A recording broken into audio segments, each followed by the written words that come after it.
The crystalline city was dying. Governor Zelith stood at the observation window of his command center, watching another district go dark. The lights that had glowed for 1,000 years flickered and died one by one, like stars being snuffed out. His four eyes, a trait of his Vorthak species, reflected the horror unfolding below. The Devourers had come 3 weeks ago. At first they looked like a cloud of space dust approaching the planet Kepler 442b. The defensive systems had dismissed them as debris. That was the first mistake. By the time anyone realized what they were dealing with, the creatures had already begun feeding. These things were unlike any threat the Vorthak had faced. The Devourers were parasites of pure hunger, existing somewhere between energy and matter. They fed on everything that contained power, technology, electricity, life force, even the planet's magnetic field. They consumed it all, growing stronger. With each feeding, Zelith turned to his aide Thyman, whose blue-scaled skin had gone pale with fear. "What do the council representatives say?" Thyman's voice trembled as he spoke. "The Altarians have withdrawn their ambassador. The Zephrid Confederacy sends their regrets, but claims the threat is too great. The Meridian Alliance..." He paused, unable to continue. "Let me guess," Zelith said bitterly. "They offer thoughts and prayers, but no actual help." "They all say the same thing, Governor. The Devourers are a level 9 threat. No civilization has ever survived them. They consume everything until the planet is a dead husk, then move on to the next world." 8 million Vorthak colonists lived on this planet, families who had traveled across the galaxy to build new lives, children who had been born here and knew no other home. All of them were going to die because the advanced civilizations of the Galactic Council considered them already lost. Zelith watched another district fail. The screams from below had stopped hours ago. The Devourers didn't just kill. They drained their victims slowly, feeding on their bioelectric energy. Death took days. "There must be something we can do," Zelith said, though he knew it was hopeless. Their weapons were useless. Energy beams only fed the creatures. Shield technology became food for them. Even their ships couldn't escape.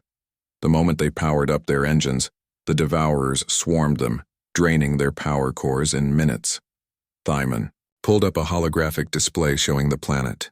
Red zones marked where the Devourers had already fed. Nearly half the colony was gone. "At their current rate of consumption, we have perhaps 10 days before total planetary death." 10 days. Zelith had been governor for 50 years.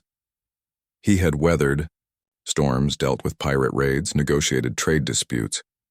But this was beyond anything in his experience. He was going to oversee the death of his entire colony. "Governor," a young technician called out from her station. Her name was Valara, barely out of the academy. "I have an idea. It's desperate, but..." "At this point, desperate is all we have," Zelith replied, moving to her station. "We could send out a universal distress beacon, not just on council frequencies but on everything. Radio waves, electromagnetic spectrum, even the old quantum channels nobody uses anymore." Thyman scoffed. "Every council member already knows our situation. They've chosen not to help." "I'm not talking about council members," Valara said quietly. "There are other species out there.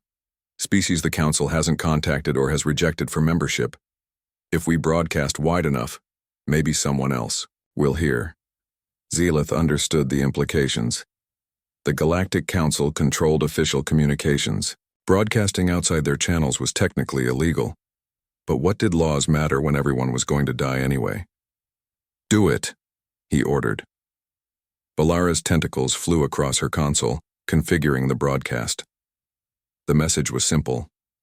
They included their coordinates, video footage of the Devourers and what they were doing, and a basic plea for help in every language their translation matrix contained. The computer even included mathematical sequences and basic pictographs, just in case someone without translation technology received it. The beacon went out, spreading across space in all directions. Most of it would travel for years before reaching anyone. But the quantum channels and hyperspace frequencies moved faster. If anyone was listening, they would hear it within days. The Galactic Council reacted immediately. Angry messages flooded in, condemning the unauthorized broadcast. The Altarian ambassador called it irresponsible panic-mongering. The Meridian Alliance threatened sanctions, as if any of that mattered to a dead colony. 3 days passed. More districts fell. The Devourers grew bolder, attacking during daylight hours now. The colony's population centers pulled back, cramming millions into smaller and smaller safe zones. Food was running low, water processing plants had been consumed. Hope was gone. Then on the 4th day, something happened. "Governor!" Valara shouted, her voice cracking with emotion. "We have a response to the distress beacon." Zealith rushed to her station, not daring to hope. "The council changed their mind?" "No, sir. I don't recognize the configuration. The ship just dropped out of hyperspace at the system's edge. It's small, barely patrol craft size. Their technology seems primitive. They're using fusion reactors and chemical thrust. The power signature is incredibly inefficient." A communication channel opened. The voice that came through was unlike any species Zelith knew.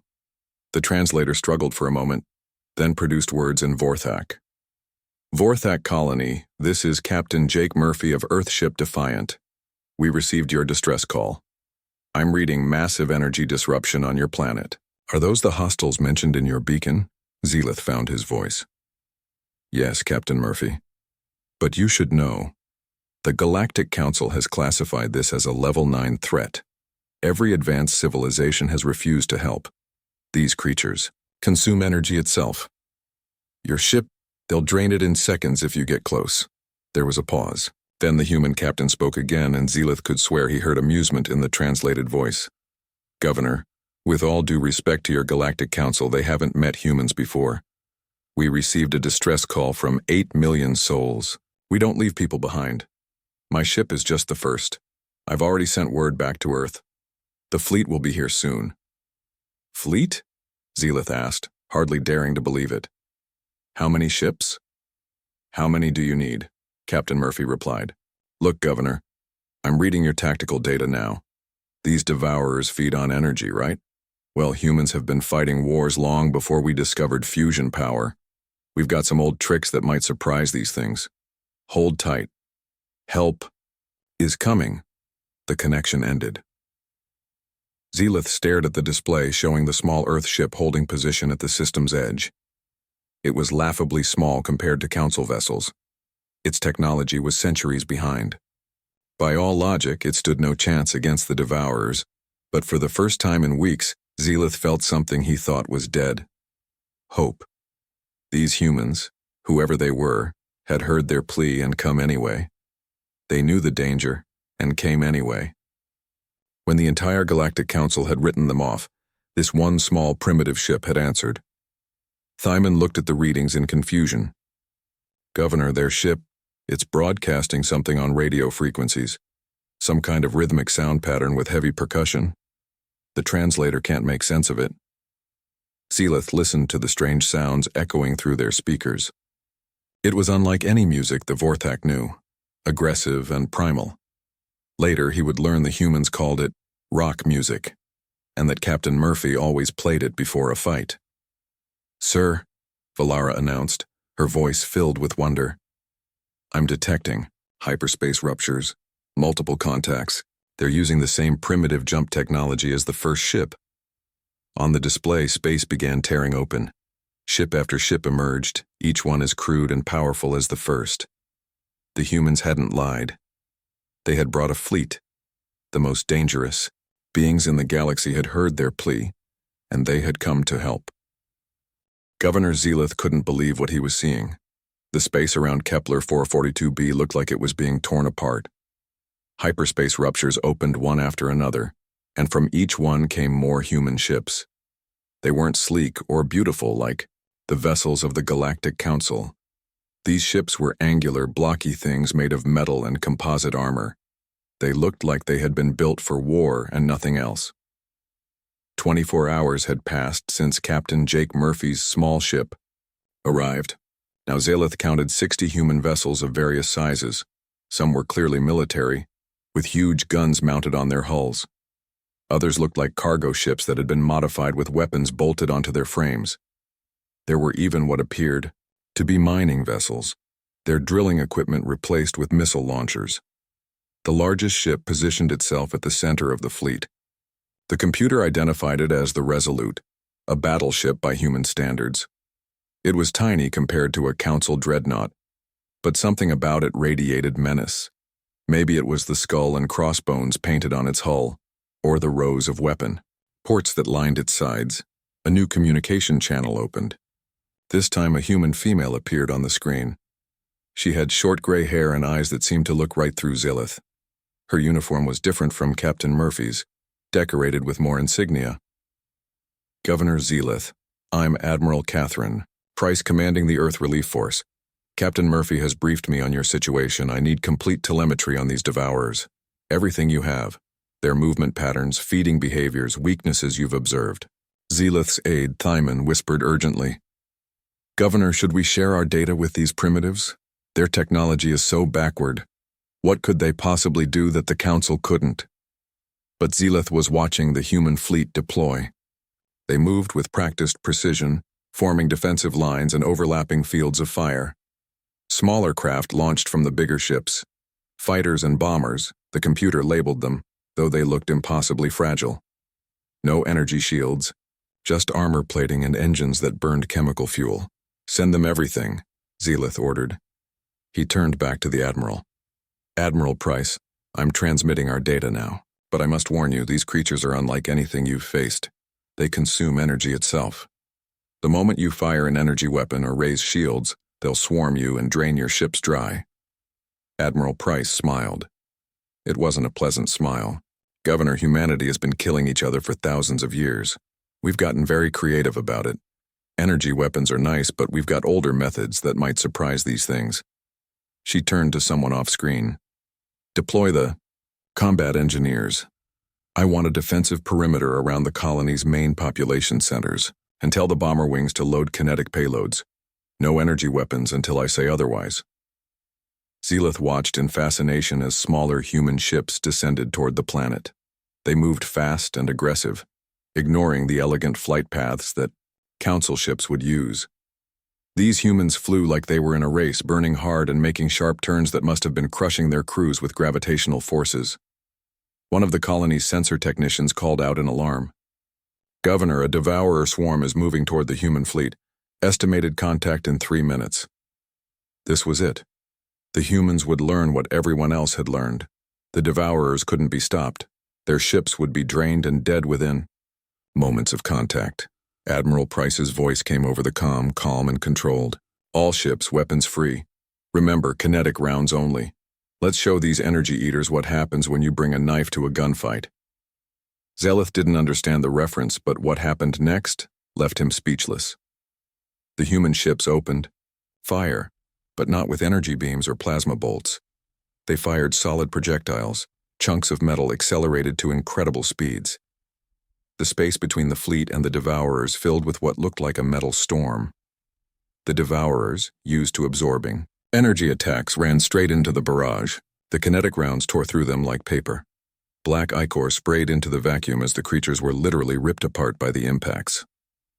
Bomber Wing Alpha 7, you are cleared for attack run, Admiral Price ordered. A squadron of small craft dove toward the planet's atmosphere. Their leader, a pilot who identified herself as Lieutenant Commander Amy Rodriguez, whooped over the comm channel. Finally, some action. Alpha 7, follow my lead. We're going in hot. The bombers carried no shields, just thick armor plating. As they entered the atmosphere, devourers swarmed toward them, sensing the energy from their engines. But the bombers' guns opened up, rotary cannons that spat thousands of rounds per minute. The bullets were simple things, depleted uranium wrapped in steel, but they shredded the devourers on contact. These things eat energy? Amy's voice crackled over the comm. Fine, let them choke on good old-fashioned lead. On the ground, human dropships were landing around the colony's main city. Marines poured out, but their equipment made no sense to Zilith. They carried projectile weapons, not energy rifles. They set up barriers made of metal and synthetic materials, not force fields. One group was actually digging trenches with shovels. A massive human male approached the colony's defense center.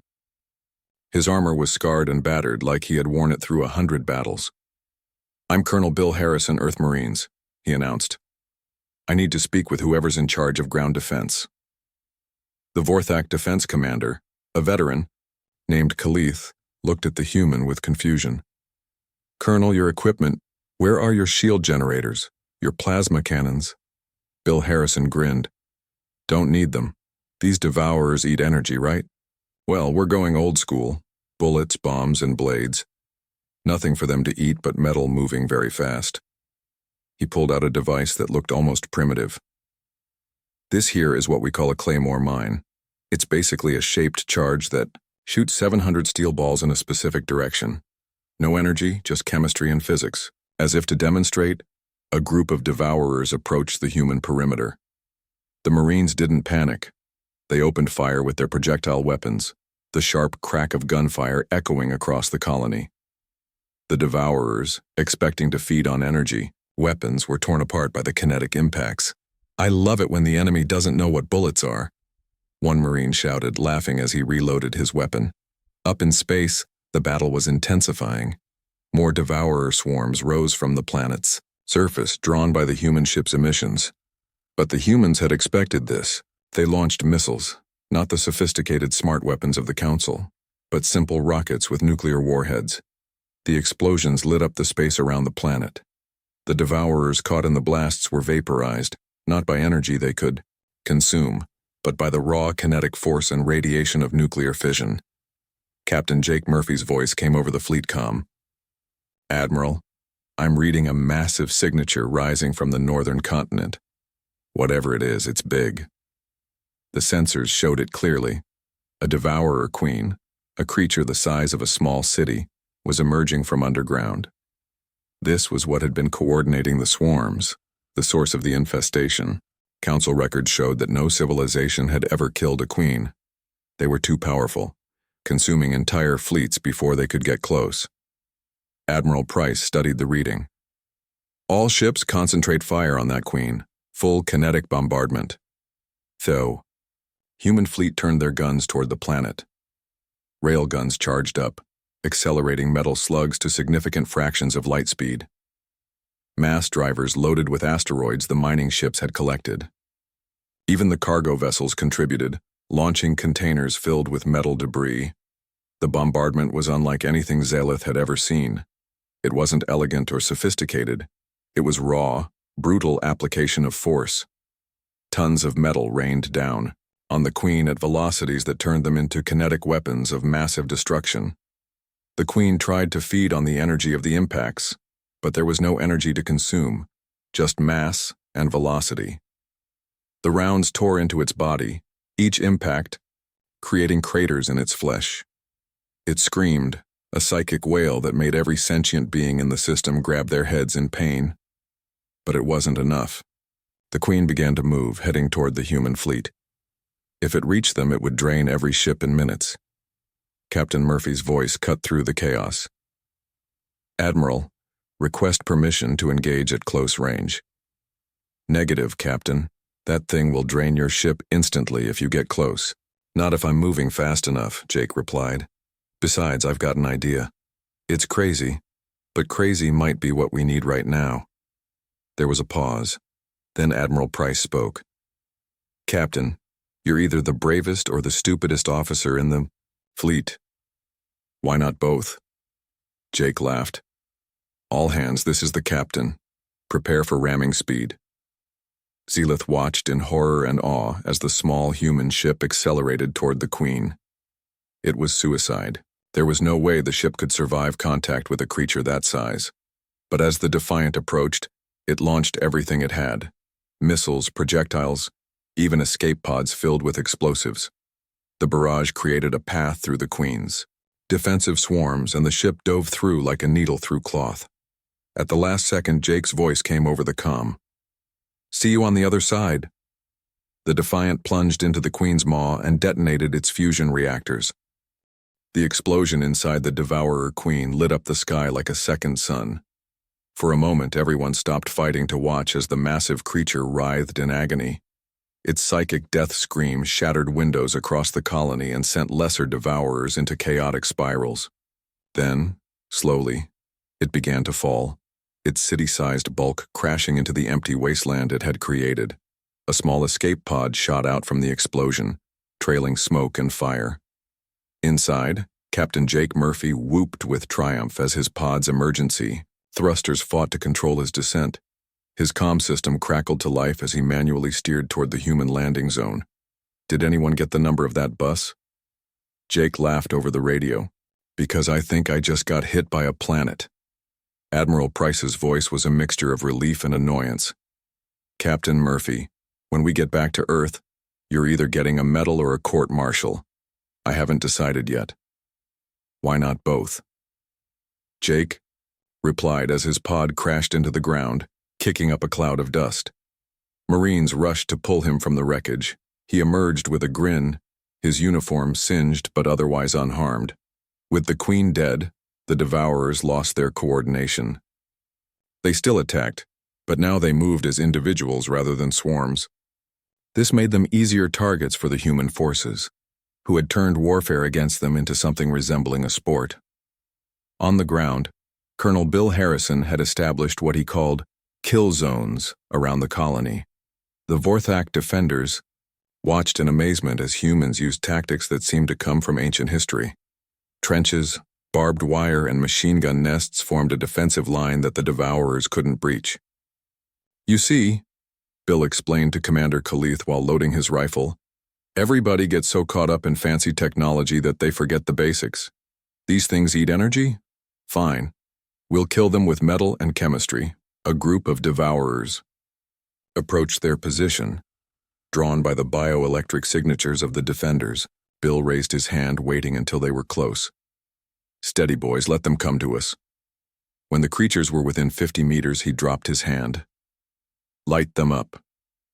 The Marines opened fire with weapons that would have been familiar to Earth, soldiers from centuries past. Machine guns rattled, sending streams of bullets into the Devourers. Grenade launchers thumped, firing explosive shells that scattered shrapnel in all directions. One Marine even had what he called a flamethrower, spraying chemical fire that stuck to the Devourers and burned without any energy they could consume. I love the smell of napalm in the morning, the Marine shouted, quoting something the translator couldn't properly convey. But it was Sergeant Danny White who became a legend that day. When a Devourer broke through the line and lunged at him, his rifle jammed. Without hesitation, Danny pulled out his entrenching tool, basically a military shovel, and started beating the creature with it. You want some? He shouted, bringing the tool down again and again. Come get some, I got plenty more where that came from. The Devourer, evolved to drain energy from advanced civilizations, had no defense against being beaten to death with a sharpened shovel. Danny stood over its corpse covered in black ichor, holding his entrenching tool high.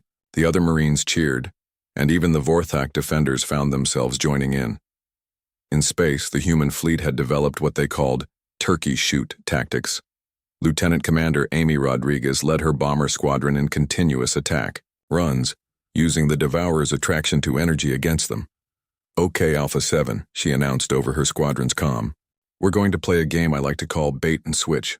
Power up your engines to maximum, get their attention, then cut everything and go ballistic. When they cluster up trying to find you, hit them with the kinetics. Her squadron followed. Her lead, their bombers' engines flaring bright. Devourers swarmed toward the energy signatures. At the last second, the pilots cut their engines completely, using momentum to coast through space. The confused Devourers bunched together, searching for the energy that had vanished. Now, Amy shouted. The bombers' kinetic weapons opened fire. Without engine power to maintain, they could divert everything to their railguns. Tungsten rounds accelerated to incredible speeds, turning the clustered Devourers into drifting debris. That's what we call a turkey shoot back home, Amy laughed. These things are dumber than a box of rocks. The human fleet's science officer, Dr. Nathan Cole, had been studying the Devourers' remains. He made a discovery that changed everything. Speaking to Governor Zealoth over a secure channel, he explained his findings. Governor, these creatures are fascinating. They evolved specifically to prey on advanced civilizations. They can sense and consume any form of organized energy. Shields, weapons, even the electromagnetic patterns of complex computers. But they have no defense against simple kinetic impact or chemical reactions. Zealeth's 4 eyes blinked in confusion. You're saying they're vulnerable to primitive weapons? Not primitive, Nathan corrected.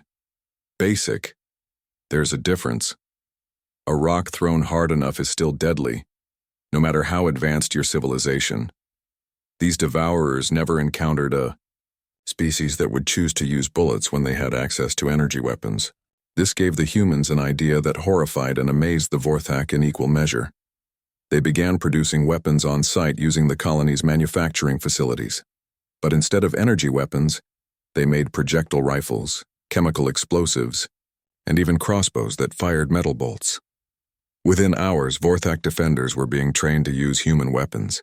It was surreal, watching an advanced alien species learning to operate pump-action shotguns and throw grenades. But it worked. For the first time since the invasion began, the colonists were fighting back effectively.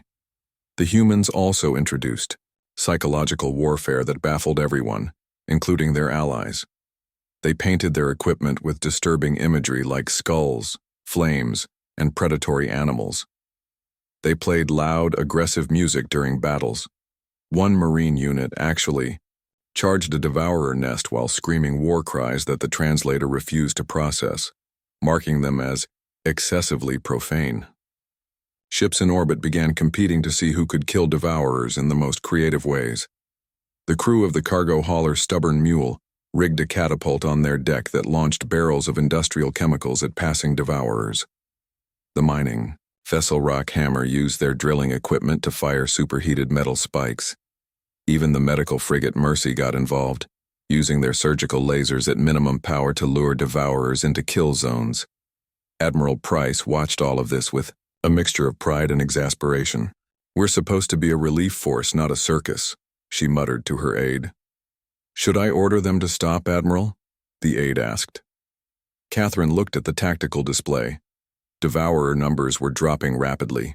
The colony's safe zones were expanding. For the first time in weeks, they were winning. No, she decided. If it's stupid but it works, it's not stupid. Let them have their fun. The real shock came when footage of the battles reached the Galactic Council. Ambassador Zalora of the Altarian Federation watched a video of human Marines playing what they called Devourer baseball, using explosive charges to launch dead Devourers into orbit while taking bets on distance achieved. They're insane, she whispered to her aide. The humans are completely insane. Her aide nodded, also watching the footage of Sergeant Danny White teaching Vorthak children how to make Molotov cocktails. Should we update our threat assessment of humanity? Oh yes, Zalora replied. Mark them as extremely dangerous, not because of their technology, but because they seem to think fighting extinction-level threats is entertaining. Meanwhile, on the surface, Jake Murphy had taken command of a mixed unit of humans and Vorthak. He taught them guerrilla tactics, showing them how to use the Devourer's hunger against them. They would leave energy cells as bait, surrounded by primitive explosive traps. When the Devourers came to feed, they would trigger the explosives and be destroyed by simple chemical reactions. The thing about humans, Jake explained to a young Vorthak soldier, is that we're really good at finding ways to kill things. It's not something we're proud of, but when something threatens innocent people, that skill becomes useful. The soldier, barely an adult by Vorthak standards, looked at the human captain with awe. Your species fights like nothing in the galaxy. You use ancient weapons and laugh while doing it. Are you not afraid? Jake thought about it for a moment. Sure, we're afraid. But fear doesn't mean you stop fighting. It means you fight harder, because you've got something worth protecting. Besides, he grinned, humans have a saying. The only thing necessary for evil to triumph is for good people to do nothing. We heard your call for help. Doing nothing wasn't an option. As the day wore on, the tide of battle turned completely. The Devourers, leaderless and facing weapons they couldn't consume, began to retreat. They burrowed deep underground or fled into space, seeking easier prey. The humans pursued them relentlessly, using seismic charges to collapse tunnels and fighter craft to chase down fleeing swarms. By sunset, something unprecedented had happened. For the first time in recorded galactic history, a devourer invasion had been repelled. The cost had been high. Entire districts of the colony lay in ruins and thousands had died before the humans arrived. But millions had been saved. News of the battle for Kepler 442b spread across the Galactic Council's networks faster than light itself. Every species, from the ancient Altarians to the recently inducted Melody, watched the footage with a mixture of horror and fascination. The humans hadn't just defeated the Devourers.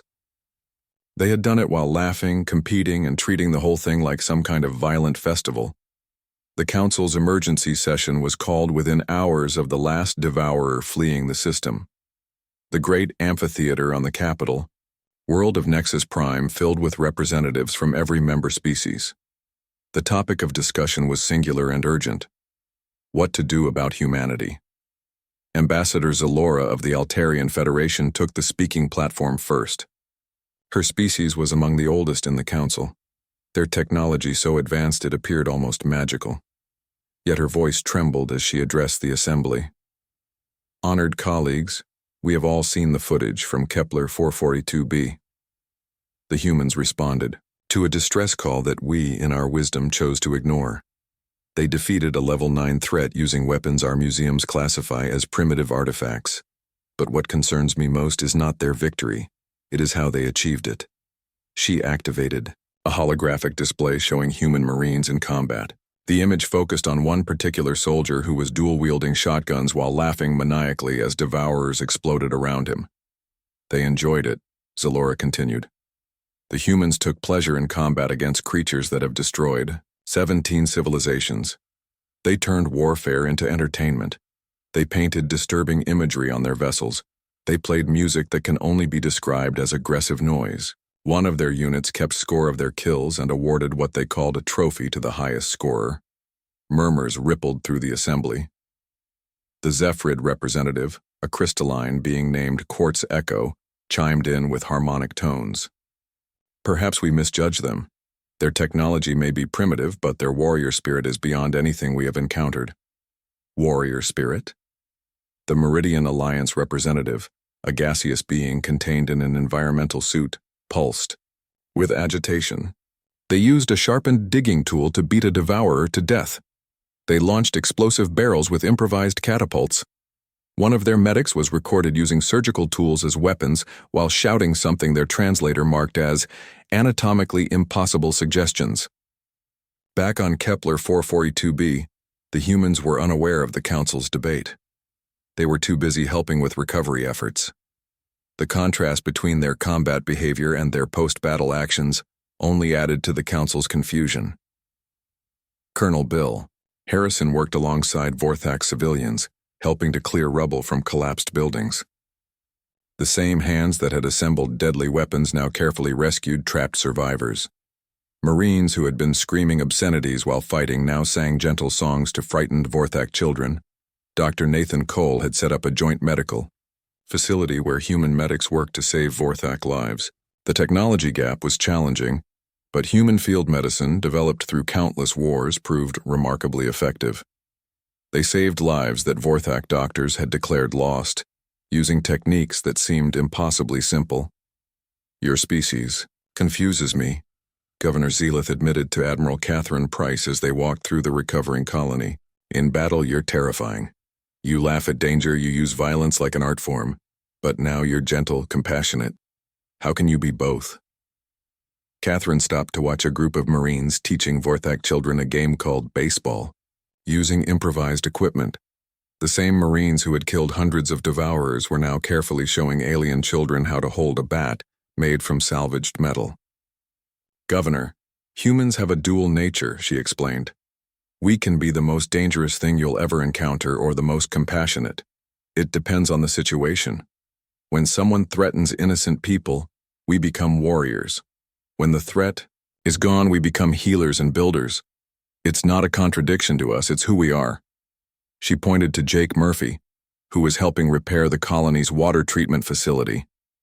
That man flew his ship into a creature the size of a city. Do. You know what he said when I asked him why? He said, "There were kids down there, Admiral. What else was I supposed to do?" The conversation was interrupted by an urgent transmission from Earth.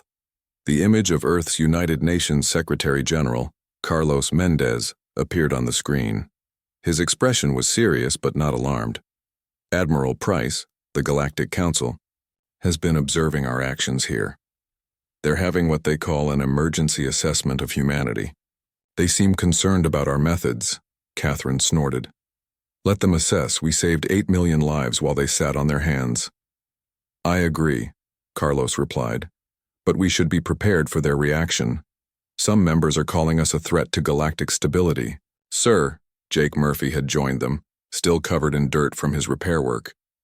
"With respect, if saving innocent lives makes us a threat to their stability, maybe their stability needs threatening." The Secretary General actually smiled at that. "Captain Murphy, I see the reports of your suicidal heroics were not exaggerated. The President wants to give you a medal." "I'd rather have a new ship, sir. Mine's kind of scattered across a continent right now." Meanwhile, the Council's debate had reached a crescendo. The Venari Empire representative, a 6-armed insectoid, was presenting an analysis of human military history that had been retrieved from Earth's public networks. They have been at war with themselves for most of their recorded history. The Venari clicked in alarm. They developed nuclear weapons and used them on their own species. They created chemical weapons, biological weapons, and things called landmines that kill indiscriminately. They are a death world species that turned their entire planet into a training ground for warfare. But then a new voice spoke up. It was Ambassador Thylex of the Gorvani Republic, whose colony had been destroyed by devourers 50 years ago. His species had never recovered from the loss. And yet, Thylex said quietly, they came when Kepler 442b called for help. They didn't know the Vorthak. They had no obligation, no alliance, no reason to risk their lives. But they came anyway. They saved 8 million souls while we did nothing. Yes, their methods are violent. Yes, they seem to enjoy warfare. But they aimed that violence at the devourers, not at the innocent. He paused, letting his words sink in. I have a question for this council. If your world was under attack, if your children were dying, and you had to choose between the peaceful council that would abandon you or the violent humans who would fight for you, whom would you call? The silence that followed was deafening. Back on Kepler 442b, a situation was developing that would seal humanity's reputation forever. A deep scan had revealed a pocket of devourer eggs buried beneath the colony's industrial sector. Thousands of them, waiting to hatch. If they emerged, the invasion would begin all over again. The Vorthak wanted to evacuate the sector and bombard it from orbit. But there were still survivors trapped in the buildings above. 300 Vorthak workers who couldn't be evacuated in time. Colonel Bill Harrison called his Marines together. Ladies and gentlemen, we've got 300 civilians sitting on top of a devourer nursery. The Vorthak want to glass the whole area, but that means writing off those people. Anyone here okay with that? The response was unanimous. Hell no. Sir, that's what I thought. So here's what we're going to do. We're going in, we're getting those people out, and then we're going to burn every last one of those eggs. It's going to be dangerous, it's going to be stupid, and it's probably going to be fun. Who's with me? Every hand went up. The rescue operation was broadcast live across the council networks. The galaxy watched as human Marines descended into the tunnels beneath the industrial sector, carrying flamethrowers and explosives. They watched as these primitive warriors faced their fears to save strangers. When the eggs began hatching early, when juvenile devourers swarmed the tunnels, the humans didn't retreat. They formed a defensive line and held it, buying time for the civilians to escape. The sound of human weapons echoed through the tunnels, punctuated by war cries and, impossibly, laughter. Sergeant Danny White, already famous for his entrenching tool incident, became a legend for the second time. When his flamethrower ran out of fuel, he started using it as a club.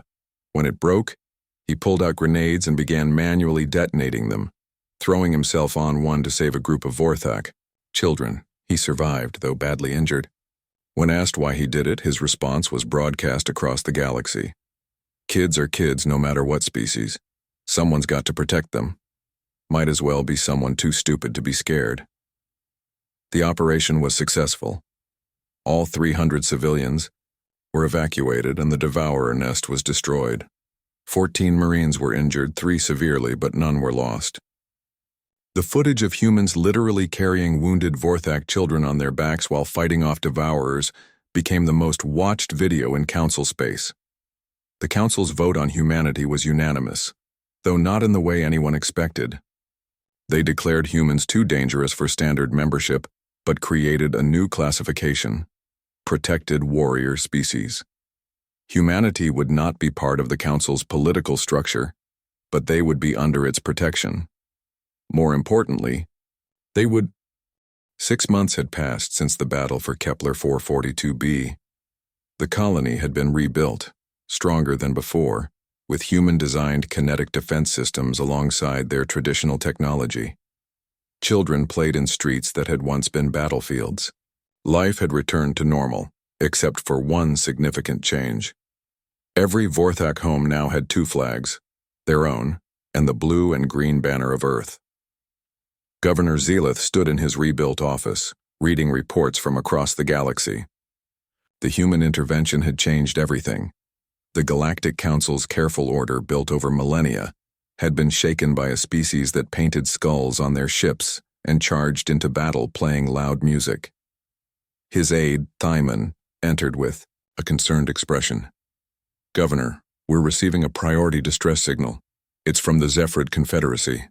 They're under attack." Zelith's 4 eyes widened. The Zephrid were a council member, one of the species that had refused to help when the Devourers came. "Who's attacking them?" "The crystalline harvesters, sir. They consume mineral resources from living worlds, breaking down the planetary crust itself. The council is debating a response, but they'll debate until the Zephrid are dead." Zelith finished. He was quiet for a moment, then made a decision that would have been unthinkable a year ago. "Open a channel to Earth, direct to Admiral Price if possible." The connection was established quickly. Human communication technology might be primitive, but it was reliable. Admiral Catherine Price appeared on the screen, looking older but no less formidable than she had during the Devourer crisis. "Governor Zelith," she greeted warmly. "It's good to see you. How's the colony?" "Thriving, thanks to you." "Admiral, I'm calling because the Zephrid Confederacy is under attack. The Council is hesitating, just like they did with us." Catherine's expression hardened. "The Zephrid? Weren't they one of the species that refused to help you?" "Yes," Zelith admitted. "But their civilians don't deserve to die for their government's cowardice. 8 billion lives are at stake." There was a pause. Then Catherine smiled, a dangerous expression that Zelith had learned meant trouble for someone. "Governor, you just said the magic words. 8 billion lives. Send us the coordinates. The fleet will move within the hour." "Just like that?" Thyman asked, surprised. "Even knowing the Zephrid refused to help us?" "Especially because of that," Catherine replied. "We'll show them what it means to answer a call for help, even from those who wouldn't do the same. Maybe they'll learn something." True to her word, the human fleet assembled with remarkable speed. This time it was even larger than before. Word had spread on Earth about the Devourer victory, and volunteers had flooded recruitment centers. The fleet now included ships from Earth's various nations and even private military contractors who wanted to, as they put it, get in on the action. Captain Jake Murphy commanded a new ship, the Defiance, built to replace the one he'd flown into the Devourer Queen. It was bigger, meaner, and had a special modification he'd requested: speakers on the hull capable of broadcasting sound in vacuum, using directed electromagnetic pulses. When asked why, he'd simply said, "Psychological warfare."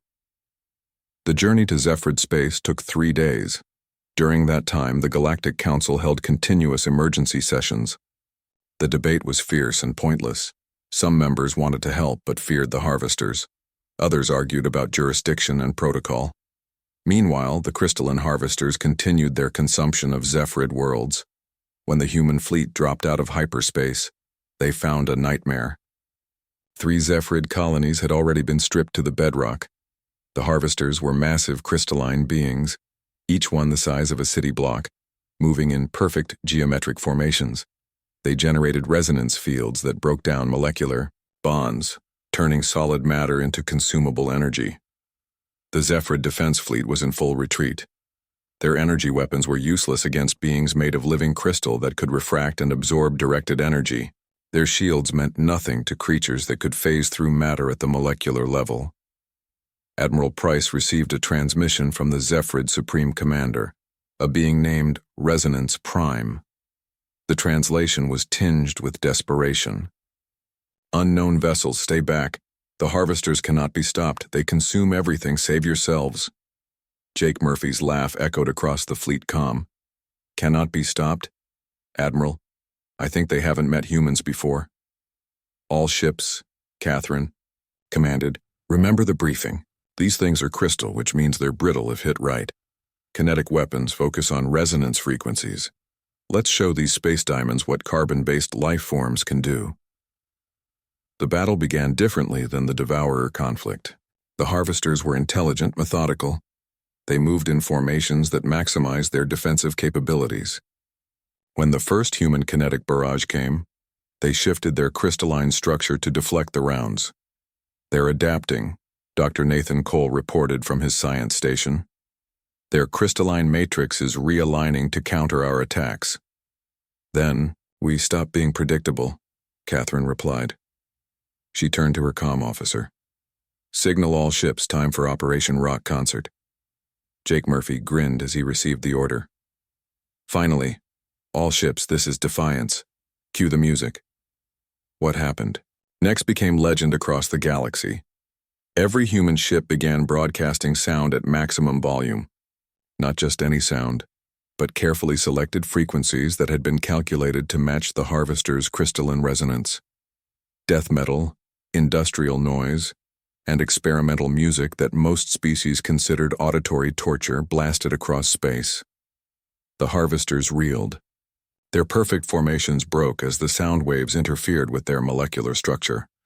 They had evolved to consume worlds in silence and order. They had never encountered a species that would weaponize music itself. "Now," Catherine ordered. While they're disrupted, the human fleet attacked with everything they had.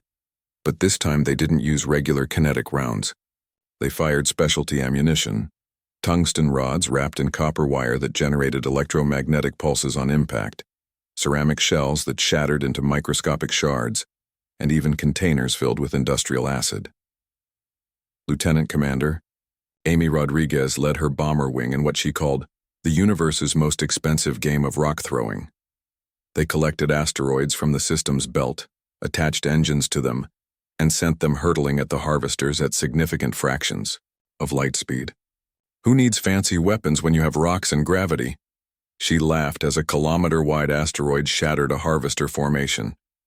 On the main Zephrid world, the situation was critical.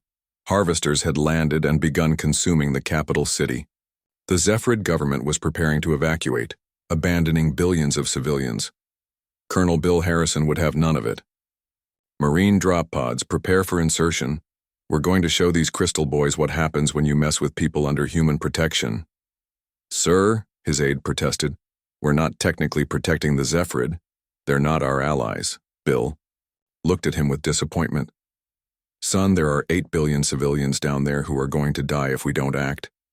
They became our responsibility the moment we heard their distress call. Now shut up and drop." The Marine insertion was brutal. Drop pods slammed into the crystalline harvesters at terminal velocity, using the impact itself as a weapon. Marines emerged already firing, using weapons that would have been familiar to Earth soldiers from World War II, flamethrowers, rocket launchers, and heavy machine guns. But the real genius was in their tactics. Humans had studied the footage and realized the harvesters moved in predictable patterns, like a crystal growing. They used this against them, predicting where they would move and placing explosives in their path. Sergeant Danny White, recovered from his injuries on Kepler 442b, led a squad that became famous for what they called crystal cracking. They would identify stress points in the harvester's structure, and hit them with sledgehammers tuned to specific frequencies. The sight of humans literally beating city-sized crystals to death with hammers while screaming war cries became one of the most shared videos in galactic history. The Zephrid watched in awe and terror as humans did the impossible once again. Not with superior technology, but with stubborn refusal to accept defeat and creative application of basic physics. The turning point came when Jake Murphy had another insane idea. "Admiral, these things consume matter by breaking molecular bonds, right? What happens if we give them something they can't break?" "What do you have in mind, Captain?" "Nuclear pasta." The term meant nothing to most species, but human physicists knew it as the densest material in the universe found in neutron stars. Humanity couldn't create it, but they had something close: waste products from their fusion reactors, compressed to near impossible density. The human fleet gathered their nuclear waste, compressed it further using magnetic fields, and launched it at the harvesters. When the creatures tried to consume it, they couldn't break the molecular bonds. It was like watching someone try to eat something infinitely hard. The harvesters that attempted it shattered, their crystalline structure unable to handle the stress. Within 48 hours, the harvester invasion was broken. The survivors fled into deep space, broadcasting warnings to their kind about the chaos species that weaponized sound and threw nuclear waste as weapons.